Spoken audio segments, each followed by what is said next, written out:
That's a very complex question because you have to realize that there are various types of films in the world.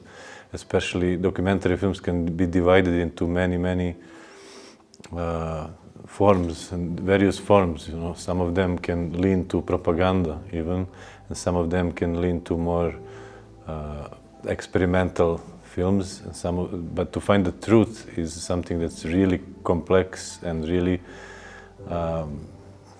it's the task that every filmmaker should consider like maybe primary task when somebody wants to make a film, is to avoid this trap of being either manipulate his characters or being manipulated by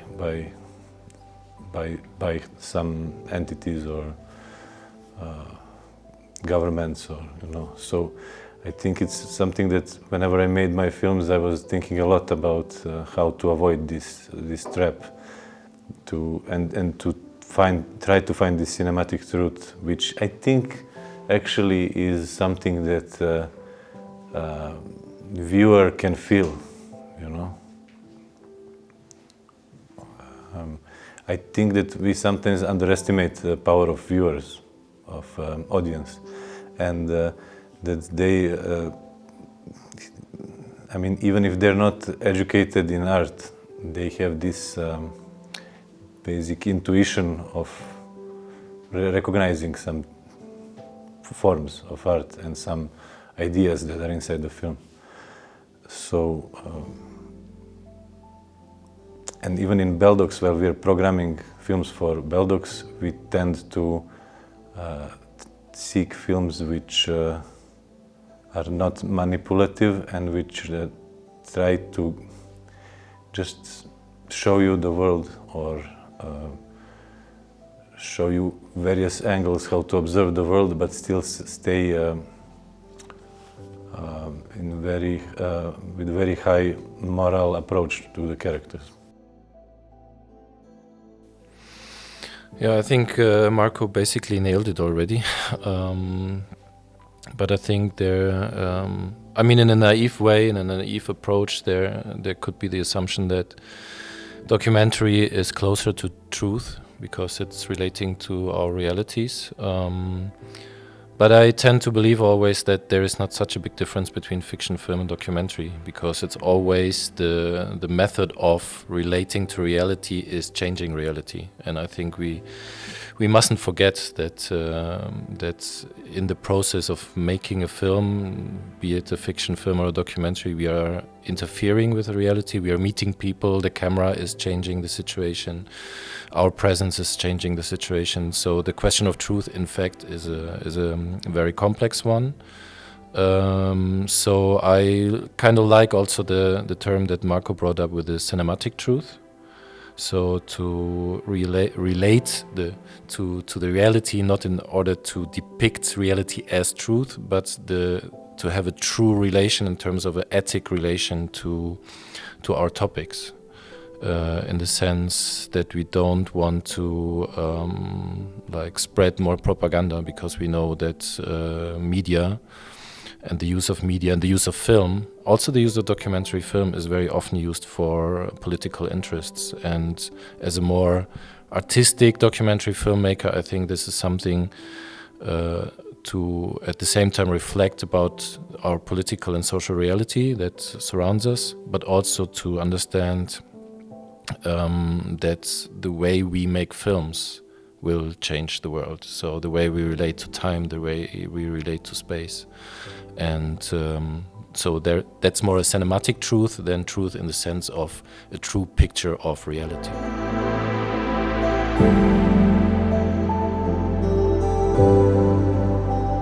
In my case, probably Marko works very differently, and it's also the first time we're co-directing, collaborating on a project. But in my case, it's sort of a back and forth between the two to approaches. So usually I work in series of projects on similar topics in different places around the world. So I have an interest, and I usually start with like an interest in geography and space, political, socio-political space, and analyzing this space. And so this is a method with which I can approach very different spaces. Like my last films were shot in Ethiopia, in Congo, in Germany, and in Armenia, and now I'm here in Kosovo. So very, very different places and very different topics. But then I'm interested in finding similarities, you know, and you find them usually in how space and time works. And then of course I start research, I go somewhere, I meet people, I see spaces, and then the whole idea changes and gets more precise. And so yeah, it's a constant back and forth between an idea that I have in the beginning, and also an approach, a method that I have in the beginning, and then I have to react to the reality that I encounter wherever I go. Yeah, but for me, I mean, I agree. It depends. It's not like something that it's not. There's not a pattern. I can give you some examples for my films. For example, for film Rampart that you're going to, the audience going to see, the idea came actually because it was a film about an apartment where I grew up, so it started because of the apartment, because of the object. But previous films I made a film with the two Somalian refugees called Abdul and Hamza. It started when I read a news article, actually, you know, about a refugee camp, asylum center in central Serbia. Then I went there, you know, and that's the beauty of cinema, because you can get ideas from everything, basically. From the character. My first film I ever made was 12 years ago. It was a portrait of a homeless guy who became my friend, and he used to stay in one of the biggest boulevards in Belgrade, and he used to sell flowers on a traffic light, and near that traffic light there was a place where we used to go out as teenagers. So basically somehow we stopped from time to time and talked, and we became friends. And then I realized I want to make a portrait of him. So basically, you can get ideas from everything. You know, from a building. There are some documentaries that just exploring the architecture of building, like Sava Center documentary by Ivan Marković, or you know, many things can lead up to a film. And that's what is great, that there is no pattern. I liked it, and I like that I always approach. I mean, there are some things that I always do in researching, but every film takes a different approach, you know, and that's also great.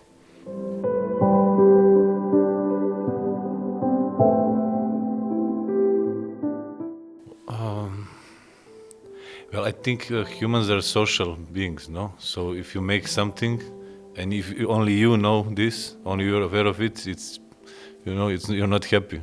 You have this urge to share it with people, and even if people don't like it, I mean, I think there's something within us that we tend to share things with people. So whenever I create a film, of course I think about people who are going to watch it, but not in a way that I changed my way of work in order to get bigger audience. I never did that, but I would try to bring audience to this to watch films that I'm satisfied with, and the critique or audience. I mean, I think festivals and film critics and all these travelings we have, they are important because of upcoming projects, because you cannot sometimes you cannot fund the films, you know, but if you have a premiere, it's like that. We cannot change that. It is what it is, you know. I think it would be better utopian way of looking at cinema if there are no competitions, no awards, just showing films to the audience. But it's like that. So when you enter a festival, a bigger one, it means a lot for your CV and but not like fame or money, but for the next film, because you always want to say something new. You always want to shoot something else. You have a lot of ideas. So if you don't have this festival strategy, or if you don't show film to the film critics, if you don't get some reviews, lesser are the chances that you will get supported for the next project. But the thing that I like the most is when I talk with the audience. Yeah, because it can be very emotional, it can be very challenging sometimes when audience don't like the film. When I was younger, it hurted me more. Now I even like to hear, when somebody doesn't like the film. So I would prefer talking with the audience than to critics. Yeah, I think I wouldn't really make such a big difference between critics and audience, because there is every audience member is a critique, and the interesting thing is for me mainly, I try to be on as many screenings of my films as I can. First of all, because I very often have more to share than just the film, like in terms of I did some research, so I can tell the audience more when they get curious after the film. But also for me, it's very interesting, of course, to hear feedback, not in terms of it's a great film or a bad film, but more because I strongly believe I learn more about the audience, about the people watching my film, than about my film in these conversations. Because usually through the way questions are asked, you understand much more about the background of these people. So for me, it's sort of let's say social research even to hear people talking about my film. So the film is not even so important, but more to learn about how different people are. And one aspect is very important for me is, since I very often make films outside of Germany, is to bring the film back to the local audience, to the people I made it with, or to the people that live in the place there where the film was shot. That's always a very sensitive moment, because you bring an outside perspective back to the insiders, so they're very sensitive about it sometimes. But that's the most important moment, much more than talking with critiques, because that's we know film critique is pretty poor internationally these days. So it's also a business, and people write just to earn money. And sometimes producers or distributors are paying critics to write a positive review. It's a common practice. So I cannot believe what I read, but I can believe an emotional or a discursive response from a viewer who just has seen the film in the cinema.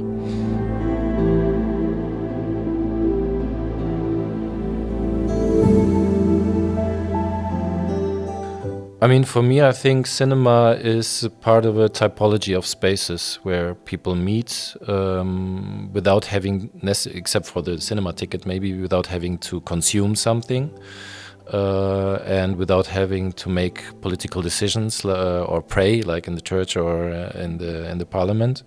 So, and I do see worldwide a decline of this kind of meeting spaces for different groups of society, to spend time. And for me, cinema in the first place is an art form of time. So it's a form of spending time without having to consume. And this is for me a big danger. And of course, I live in Berlin. The situation in Berlin is kind of different and exceptional, even within Germany. But even there, of course, with all this online watching, Netflix, and reinforced by the pandemic, we do see a severe threat to cinema, to this meeting in a special location, not staying at home, but spending time with people that I don't know closely, and sharing this 1.5 hour of watching a movie, and then maybe having the chance to have a drink afterwards in the cafe of the cinema and discuss it. These are one of the few platforms that are left in our societies to meet people like this. And I'm very concerned about the decline of these spaces. Yeah, that's absolutely true. In Belgrade, there were a lot of these cinemas from the Yugoslav time. which are closed now or abandoned, or like Jadran, Balkan, 20. Oktober, Kozara, Odeon, all of them are closed now. And cinemas are more connected to shopping malls now in Belgrade. They are like in Ušće shopping mall, Delta City shopping mall. And I don't think there is a single cinema that you can just, that has building that's the only purpose of the building, you know. It's always connected to some other bigger building. We do have a Yugoslav Cinemateka, Jugoslovenska Kinoteka, which has a huge archive, and with whom we collaborate during our festival. But I would really like to, I mean, it's also something that we are thinking of possibly doing in the future, to make a small cinema that would have, for the beginning, documentary films all year round, like a very, very small venue, which would be something independent, where we can curate programs, our team and maybe some other people. But I would say that it's a pity that 90% of these old cinemas are closed, and they are just left in ruins now. I think a friend of mine started to shoot a short film about one of the cinemas that it's like when you cannot enter it, you know, for 20 years nobody entered there, so it's completely ruined from the inside. We do have this squatted cinema. I don't know, you probably heard about it. I think 10 years ago, a group of young filmmakers entered one of these Yugoslav abandoned cinemas. It's called Zvezda, and kind of make it functional, actually. And they still... Oh yeah, Occupied Cinema by Senka Domanović. Yeah, so that was a very nice moment when we thought that it will somehow result in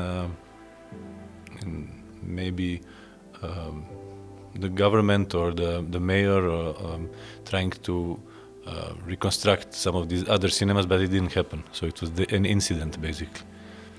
Yeah, there's maybe one more aspect to add, because I think, there are a lot of people who are very nostalgic about disappearing cinemas, and I'm not one of them. I think like media is always, and the kind of spaces we meet, they always have to change according to the change of societies. And if one day, cinema wasn't there in the 19th century, and it might not be there in 100 years, and we have to accept this kind of transformation. So yeah, if one day we don't need cinemas anymore, we just don't need them anymore.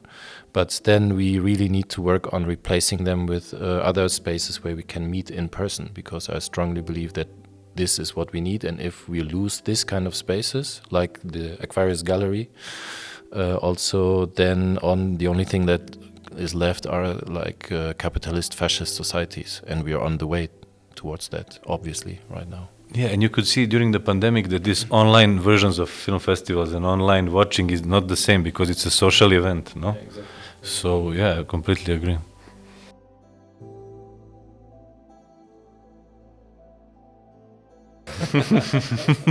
Yeah, if you ask me, yes, both. I would say both, and many more things. Cinema is a lot more than that, but in my case, it does have a therapeutical value, especially the last one, the most intimate one, the one that's going to be screened in Akvarijus, because it's about my childhood. It's about, the intimate portrait of myself, and also it helps me in a way to reconnect with myself when I was a kid. With the small boy that still exists somewhere inside, but he just grew up, Yeah, I believe, and I think that, all topics that I kind of I'm interested in had something to do with myself as well, or with the way I see the world, or with the way I would like the world to function, maybe. So of course it has a therapeutical value, and and regarding the adventure, that's like a very many things can be an adventure. So sometimes when I hear the word adventure, I imagine like I don't know, Indiana Jones or something like that. But I would say that research for documentary cinema is also it is an adventure. Yeah, I mean, very different from Marko. I try to keep myself completely out of my films. I would never include like private stories or myself and my stories. But nevertheless, for me, I can also say that making films the way I do it is a way of therapy, obviously, because I knew from very early on that I need to like change places to feel alive. Not that I'm not able to like focus on one place for longer, but it was very important to understand the multi-perspectivity of how our world functions. And without that, I think also very personally, I would just be depressed if I don't remind myself all the time that there are other perspectives in the world that we have to respect. And yeah, so that's, I mean, and in an ideal case, films, not necessarily my own films, but film can also be a therapy for the audience.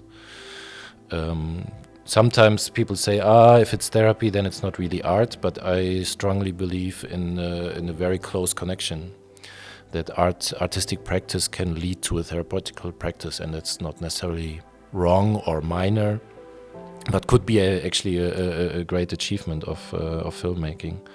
Adventure, yes, of course. I mean, yeah, it's an adventure for me to be here in Kosovo right now. But this is something I should not put on the highest priority, because, I mean, I'm not doing this for adrenaline, you know. I'm doing this out of curiosity to understand and learn about the world. So, yeah. But yeah, there's maybe 2% of adventure in it.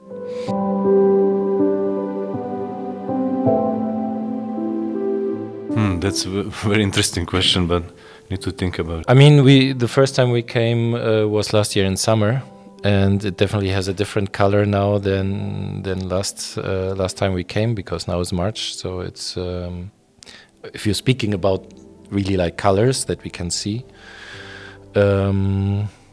I'm not so good in colors, I have to say. Yeah, it's a very but now it's like in a very beautiful way because of the nature, brown, yellowish, and I totally prefer it personally to the green of the summer, I have to say, because you also can see more.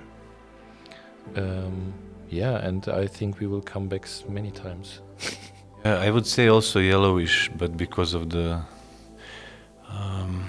I don't know, this transitional colors, like between green and yellow, or between, you know. It's not pastel, but it's But yeah, maybe I'll think about it more and then I just write. And of course we'll be back for our project, and even after the project is finished. I mean, I'm from Belgrade, and now I met a lot of people here, and I feel like if there is like any, I really feel that it's like my, not duty, but like I lost the word in English, but I would really like to see the communities grow together, and to just to conditions here to be better than they were. And if there is anything I can do, or we can do, to just make small steps, I'd be glad to see the city evolve into a better future. Yeah, that's actually what I wanted to say, that the color of Mitrovica is neither blue, red, white, nor is it pure red with like some black eagle in the middle, but it's much more complex. And that's something we learned quite quickly, that the dividing lines and contact zones are not just about flags and this kind of identities, but it's much more complicated and complex and more interesting than that.